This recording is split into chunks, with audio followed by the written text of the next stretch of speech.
Phone చేస్తూ ఉన్నారు. స్వామి, నిన్న సమంత వివాహం జరిగింది.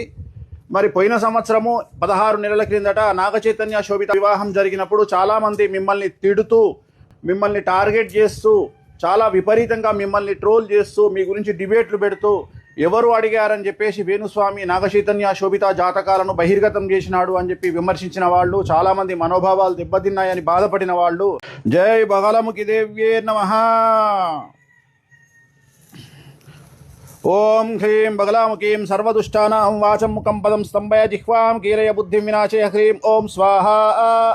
బగలాముఖి మాతాకి. ఉదయం నుండి చాలామంది సన్నిహితులు ఫోన్ చేస్తూ ఉన్నారు. స్వామి, నిన్న సమంత వివాహం జరిగింది. మరి పోయిన సంవత్సరము 16 నెలల క్రిందట నాగచైతన్య శోభిత వివాహం జరిగినప్పుడు చాలామంది మిమ్మల్ని తిడుతూ, మిమ్మల్ని టార్గెట్ చేస్తూ, చాలా విపరీతంగా మిమ్మల్ని ట్రోల్ చేస్తూ, మీ గురించి డిబేట్లు పెడుతూ, ఎవరు అడిగారని చెప్పేసి వేణుస్వామి నాగచైతన్య శోభిత జాతకాలను బహిర్గతం చేసినాడు అని చెప్పి విమర్శించిన వాళ్ళు, చాలామంది మనోభావాలు దెబ్బతిన్నాయని బాధపడిన వాళ్ళు, ఇవాళ ఉదయం నుండి చాలామంది జ్యోతిష్యుల దగ్గరికి వెళ్ళి మైకులు పట్టుకొని, మెయిన్ స్ట్రీమ్ మీడియా కూడా మైకులు పట్టుకొని, ధనిష్ట నక్షత్రమా వాళ్ళ నోట్లలో మైకులు పెడుతూ సమంత జాతకం ఎలా ఉండబోతా ఉంది, మగపిల్లవాడు పుడతాడా, ఆడపిల్ల పుడుతుందా, మరదేదో వెరైటీ జాతకం పెళ్లి చేసుకుందట సమంత, అలాగే సమంత భార్యాభర్తలు రాజనమూరి కలిసి ఉంటారా, విడిపోతారా, వాళ్ళ ఇప్పుడు మౌఢమిలో పెళ్లి చేసుకున్నారు, ఎలా ఉంది అని చెప్పేసి చాలామంది మైకులు పట్టుకొని జ్యోతిష్కుల నోళ్లలో మైకులు పెట్టి మరీ మరీ మరీ మరీ అడుగుతున్నారు. స్వామి, మరి మీకు ఏమనిపిస్తోంది అని చెప్పి చెప్తా ఉన్నారు చాలామంది.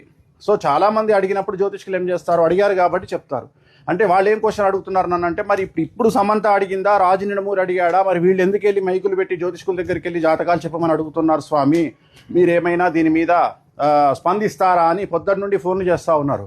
అమ్మ, నేను 3 రోజుల నుండి ఇవాళ మనకు మంగళవారము, ఆది సోమ మంగళవారం, ఈ 3 రోజుల పాటు నేను ఇప్పుడు రిలీజ్ కాబోయే ఒక చాలా పెద్ద సినిమాకు సంబంధించి సూపర్ హిట్ కావాలి అని చెప్పేసి ఒక చాలా పెద్ద ప్రొడ్యూసరు, డైరెక్టర్కు సంబంధించినటువంటి సినిమా పూజ నిమిత్తము బగాలముఖి కార్యక్రమాన్ని ఇప్పుడే నిర్వహించినాము. సో నాకు వీటి పట్టింపులు ఏమీ లేవు. సో వ్యక్తిగతంగా టార్గెట్ చేస్తే ఒకలాగా, వాళ్ళు చాలా గొప్పగా ప్రొజెక్ట్ చేయాలనుకుంటే మరోలాగా చూపిస్తారు. సో ఒకరిని నాశనం చేయాలంటే ఒకలాగా, లేపాలంటే ఇంకోలాగా చూపించుకుంటారు. సో వాడి గురించి నాకు అనవసరము. నా పనులు నేను చేస్తూ వెళ్ళిపోతుంటాను.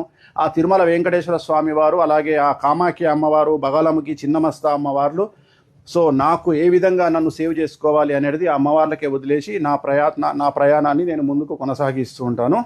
ఓం బగలాముఖి దేవ్యే నమః. నెక్స్ట్ చిన్నమస్తా కార్యక్రమం